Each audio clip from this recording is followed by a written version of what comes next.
बिस्मिल्लाहिर्रहमानिर्रहीम इय्याका नअब्दु व इय्याका नस्तईन। अस्सलाम वालेकुम टू ऑल। हम अपनी आज की डिस्कशन के अंदर मोटिलिटी इन बैक्टीरिया के ऊपर डिस्कस करने लगे हैं। यानी कि आज हम देखेंगे कि जो बैक्टीरिया होते हैं उनके अंदर मूवमेंट या फिर जो लोकोमोशन है वो किस तरह से होती है। अच्छा भाई, बैक्टीरिया जो है वो जब भी मूव करेगा तो वो स्टिमुलस की तरफ करेगा। स्टिमुलस का मतलब होता है किस्म का सिग्नल। तो इसकी जो ओरिएंटेशन होती है, इसकी जो डायरेक्शन होती है वो हमेशा स्टिमुलस की तरफ होती है। अब वो जो स्टिमुलस आ रहा है, वो जो सिग्नल आ रहा है वो लाइट का भी हो सकता है, वो मैग्नेटिक फील्ड का भी हो सकता है और वो किसी केमिकल्स का भी हो सकता है।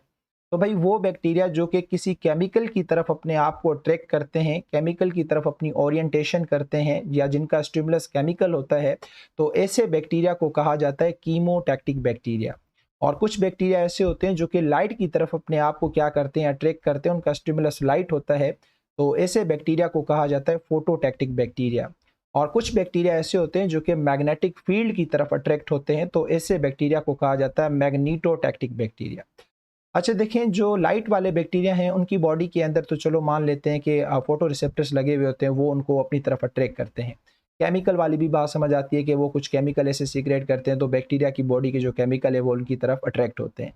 अब मैग्नेटिक फील्ड वाला जो कॉन्सेप्ट है ये थोड़ा सा समझ नहीं आ रहा।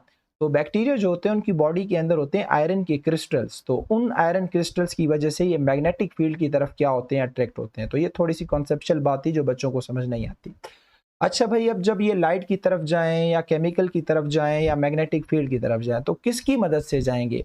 वो कौन सी चीज़ है जिसकी मदद से ये मूव करके, लोकोमोट करके एक जगह से दूसरी जगह जाएंगे? तो मोस्टली हमारे पास जितने भी बैक्टीरिया होते हैं, 99% जो बैक्टीरिया हैं वो मोस्टली फ्लैजिला का इस्तेमाल करते हैं। फ्लैजिला को यूज़ करके वो एक जगह से दूसरी जगह जाते हैं।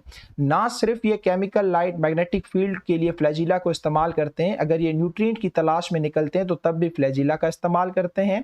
अगर ये अनफेवरेबल कंडीशन से भागना चाहते हैं दूर, तो तब भी ये किसका इस्तेमाल करते हैं, फ्लैजिला का। अच्छा भाई, आपको पता है कि फ्लैजिला एक हेयर लाइक स्ट्रक्चर है और इसका आगे डिटेल में स्ट्रक्चर भी आने वाला है, इसी क्लास के अंदर मैं आप लोगों को समझाऊंगा। अब एक प्रॉब्लम यहाँ पे ये होती है कि हर बैक्टीरिया के अंदर फ्लैजिला का नंबर कांस्टेंट नहीं होता।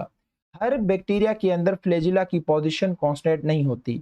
हर बैक्टीरिया के अंदर फ्लैजिला का नंबर और फ्लैजिला की पोजीशन ये याद रखना मुख्तलिफ होती है। स्पीशी टू स्पीशी जो है वो वरी करती है। मैं आप लोगों को डायरेक्ट उस पर ले चलता हूँ और मैं आप लोगों को समझाने की कोशिश करता हूँ।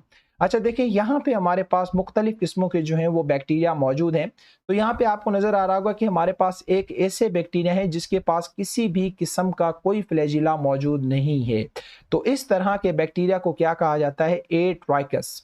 ठीक है, लफ्ज ट्राइकस इस्तेमाल होता है फ्लैजिला के लिए, ए का मतलब होता है विदाउट। तो ये वो बैक्टीरिया होंगे जिनके पास कोई फ्लैजिला नहीं होगा, तो ऐसे बैक्टीरिया को ए ट्राइकस कहा जाता है। दूसरे वो बैक्टीरिया होते हैं जिनके पास सिर्फ एक फ्लैजिलम लगा हुआ होता है और ऐसे बैक्टीरिया को कहा जाता है मोनोट्राइकस। अच्छा, एक वो बैक्टीरिया होते हैं जिनकी पूरी बॉडी के ऊपर आप देख रहे हैं कि क्या लगे हुए हैं, फ्लैजिला लगे हुए हैं, ऐसे बैक्टीरिया को कहा जाता है पेरीट्राइकस। और एक ऐसे बैक्टीरिया होते हैं जिनके दोनों पोल्स के ऊपर एक फ्लैजिला नहीं, पूरा का पूरा बंच एक पोल पे, पूरा का पूरा बंच दूसरे पोल पे लगा हुआ होता है, ऐसे बैक्टीरिया को कहा जाता है एम्फीट्राइकस। और एक ऐसे बैक्टीरिया होते हैं जिनके सिर्फ एक पोल पे बंच लगा हुआ होता है, ऐसे बैक्टीरिया को क्या कहा जाता है, लोफोट्राइकस कहा जाता है। भाई ये पीएमसी के पॉइंट ऑफ व्यू से बहुत बहुत ज़्यादा इंपॉर्टेंट सवाल है, यहाँ से कोई भी क्वेश्चन पॉसिबल आ सकता है। एम्फीट्रैकस का पूछ सकते हैं कि दोनों पोल पे बंच लगा हुआ हो तो ऐसे बैक्टीरिया को एम्फीट्रैकस कहा जाता है। पूरी बॉडी पे लगे हुए हैं तो उसे पेरीट्रैकस कहा जाता है, और एक पोल पे लगा हुआ हो तो उसे लोफोट्रैकस कहा जाता है। और अगर एक ही फ्लैजिलम लगा हो तो उसे मोनोट्रैकस, और बगैर फ्लैजिला वालों को ए ट्रैकस कहा जाता है। तो मुझे उम्मीद है कि ये जो फ्लैजिला वाली क्लासिफिकेशन थी ये आप लोगों को समझ आ गई होगी। और ये जो मैंने बात बताई कि the number and position of flagella over the body of bacteria vary in species to species, हर स्पीशी के अंदर जो बैक्टीरिया का नंबर, जो पोजीशन है वो वरी करती है, जैसा कि आप लोगों ने देखा। अच्छा, उसके अलावा कुछ बैक्टीरिया ऐसे हैं जब पानी में जाते हैं तो वो तैरना शुरू कर देते हैं। तो वो तैरते किसकी मदद से हैं, पिल्ली की मदद से। आपने बैक्टीरिया के स्ट्रक्चर के अंदर पढ़ा होगा, मैंने आप लोगों को सेकंड लेक्चर के अंदर पढ़वाया था कि उसके ऊपर छोटे छोटे हेयर लाइक इस तरह के स्ट्रक्चर होते हैं जिन्हें पिली कहा जाता है। ये कॉन्जुगेशन में भी मदद करती है, उस वक्त मैंने आप लोगों को समझाया था। उसके अलावा आपने याद रखना है बैक्टीरिया को फ्लोटिंग के अंदर भी कौन मदद करता है, पिली मदद करती है। ये इंपॉर्टेंट बात है, हो सकता है आपकी टेस्ट में पूछी जाए। अच्छा, 3 किस्मों की जो है वो बैक्टीरिया मोटिलिटी करता है, मूवमेंट करता है। एक फ्लैजुलर मूवमेंट जो अभी-अभी हमने कंप्लीट डिस्कस की, दूसरी ग्लाइडिंग होती है, तीसरी स्पायरोचीटल होती है। ये भी मैं आप लोगों को समझा देता हूँ। भाई फ्लैजुलर मूवमेंट मैंने आपको बताया कि बैक्टीरिया की जो सेल वॉल या सेल मेम्ब्रेन होती है उसके नीचे एक राउंड बॉडी होती है जिसका नाम बेसल बॉडी है। मैं आपको ऑलरेडी ये पढ़ा चुका हूँ जब मैंने फ्लैजिला का थोड़ा बहुत आप लोगों को बताया था। तो उसके नीचे एक राउंड बॉडी होती है जिसे बेसल बॉडी कहा जाता है। ये बेसल बॉडी क्या करती है, फ्लैजिला को रोटेट करने में मदद करती है, क्लॉकवाइज भी और एंटी क्लॉकवाइज। तो ये लिखा हुआ है कि एक यूनिक व्हील लाइक स्ट्रक्चर, एक व्हील की तरह इसे बेसल बॉडी कहा जाता है, जो कि सेल मेम्ब्रेन और सेल वॉल के बिल्कुल नीचे लगी हुई होती है, जो कि फ्लैजिलम को इजाजत देती है कि अब आप रोटेट हो जाओ, क्लॉकवाइज भी और एंटी क्लॉकवाइज भी। सॉरी। और मैंने आपको बताया कि अगर हम फ्लैजिला की बुनियाद के ऊपर बैक्टीरिया को क्लासीफाई करें तो कितनी क्लासेस में कर सकते हैं, 5 क्लासेस के अंदर। ए ट्राइकस कोई फ्लैजिला नहीं होगा, मोनोट्राइकस एक फ्लैजिलम होगा, लोफोट्राइकस बंच लगा हुआ होगा लेकिन सिर्फ एक पोल के ऊपर, एम्फीट्राइकस बंच लगा हुआ होगा दोनों पोल के ऊपर, पेरीट्राइकस का मतलब होता है पूरी बॉडी के ऊपर फ्लैजिला लगा हुआ होगा।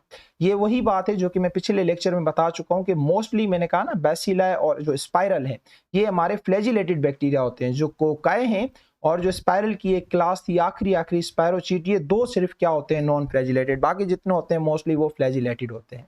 अच्छा, उसके बाद हमारे पास जो अगली मूवमेंट है वो है स्पायरोचीटल मूवमेंट। बहुत आसान सी मूवमेंट है। इसके अंदर इन्होंने नई बुक के अंदर एक जो है वो नई चीज इंट्रोड्यूस करवाई है। इन्होंने कहा कि जो सेल वाल होती है ना, सेल वाल, वहां पे एक छोटा सा स्ट्रक्चर मौजूद होता है, इस तरह का बिल्कुल राउंड स्ट्रक्चर जो है वो मौजूद होता है। आप कह सकते हो कि ये किस्म का ऑर्गेनील है या इसकी सेल का एक पार्ट है। इसको कहा जाता है पेरीप्लाज्मिक फ्लैजिला, या इसको एक्सियल फाइबर्स कहा जाता है, या इसे हम एंडोफ्लैजिला कहते हैं। ये सेल वाल है और बिल्कुल सेल वाल के अंदर ही, सेल वाल के साथ बिल्कुल प्रोटोप्लाज्म के यहाँ पे बिल्कुल साथ, यहाँ पे एक स्ट्रक्चर, एक ऑर्गेनील ही आप समझ लें कि एक ऑर्गेनील यहाँ पे मौजूद होता है। इसको कहा जाता है पेरीप्लाज्मिक फ्लैजिला या फिर एक्सियल फाइबर या फिर एंडोफ्लैजिला। ये ज्यादातर पाया जाता है जो स्पायरोचीट, हमने जो लास्ट क्लास पढ़ी थी ना, जो बड़े लंबे फ्लेक्सिबल बैक्टीरिया होते हैं, ये ज्यादातर उनके अंदर पाया जाता है, जो कि इनको फ्लेक्सिबल भी रखता है, सिर्फ मूवमेंट नहीं करवाता, इनको फ्लेक्सिबल भी रखता है, और इनको स्पिनिंग, स्विमिंग, क्रीपिंग, ये चारों किस्मों की जो मूवमेंट होती है उनमें ये क्या करता है, मदद करता है। तो मैंने आपको बताया ना कि जो स्पायरोचीट होते हैं ये फ्लेक्सिबल तो होते हैं लेकिन इनके पास किसी भी किस्म के फ्लैजिला मौजूद नहीं होते, फ्लैजिला मौजूद नहीं होता। तो ये मूवमेंट कैसे करते हैं, तो इनकी मूवमेंट के लिए मैंने आपको बताया कि इनके पास फ्लैजिला जैसा स्ट्रक्चर लगा हुआ होता है सेल वाल के अंदर, जिसे पेरीप्लाज्मिक फ्लैजिला या एक्सियल फाइबर या एंडोफ्लैजिला कहते हैं। बिल्कुल ये इस तरह का दिखता है, गूगल पे आप जाओगे तो आपको इसकी इमेजेस मिल जाएंगी। तो ये इसको कौन सी मूवमेंट करवाता है, बिल्कुल फ्लेक्सिंग मूवमेंट, जो एक फ्लेक्सिबल मूवमेंट होती है वो वाली, या स्पिनिंग मूवमेंट जो इस तरह से घूमते हैं गोल गोल, इसे स्पिनिंग मूवमेंट कहा जाता है। या फिर हमारे पास जो फ्री स्विमिंग या फिर जो क्रीपिंग मूवमेंट होती है वो ये इसकी मदद से करते हैं। तो मुझे उम्मीद है कि आप लोगों को स्पायरोचीटल मूवमेंट जो है वो समझ आ गई होगी। अच्छा, उसके बाद हमारे पास जो लास्ट मूवमेंट है वो है ग्लाइडिंग मूवमेंट। जो साइनोबैक्टीरिया होते हैं और जो माइकोप्लाज्मा होते हैं, ये दोनों बैक्टीरिया हैं, परेशान होने की जरूरत नहीं है आपको। तो ये किसी सॉलिड सरफेस के ऊपर आके लगते हैं, लगने के बाद ये क्या करते हैं, अपनी बॉडी से कुछ स्लिमी, बिल्कुल सॉफ्ट स्मूथ सीक्रेशन सीक्रेट करते हैं, जिसकी मदद से ये ग्लाइंड करते हुए उस सरफेस के ऊपर क्या करते हैं, मूव करते हैं। तो इस टाइप की मूवमेंट को क्या कहा जाता है, ग्लाइंडिंग मूवमेंट कहा जाता है। मुझे उम्मीद है कि आप लोगों को समझ आ गई होगी। तो लिखा हुआ है कि ये किसी भी सॉलिड सरफेस के साथ अटैच होते हैं और स्लिमी सीक्रेशन या स्लिमी सबस्टेंस जो अपनी बॉडी से सीक्रेट करते हैं, और फिर वहां से ये क्या करते हैं, ग्लाइड होना शुरू हो जाते हैं। तो इस टाइप की मूवमेंट को कहा जाता है ग्लाइडिंग मूवमेंट। तो मुझे उम्मीद है कि ये वाला टॉपिक आप लोगों को समझ आ गया होगा। आप इसको पढ़ें, अच्छे तरीके से समझें। जहां पॉसिबल क्वेश्चन बनता है तो आप कमेंट बॉक्स में आके मुझसे पूछ सकते हैं। तब तक के लिए अल्लाह हाफिज़, अपना बहुत सारा ख्याल रखिएगा।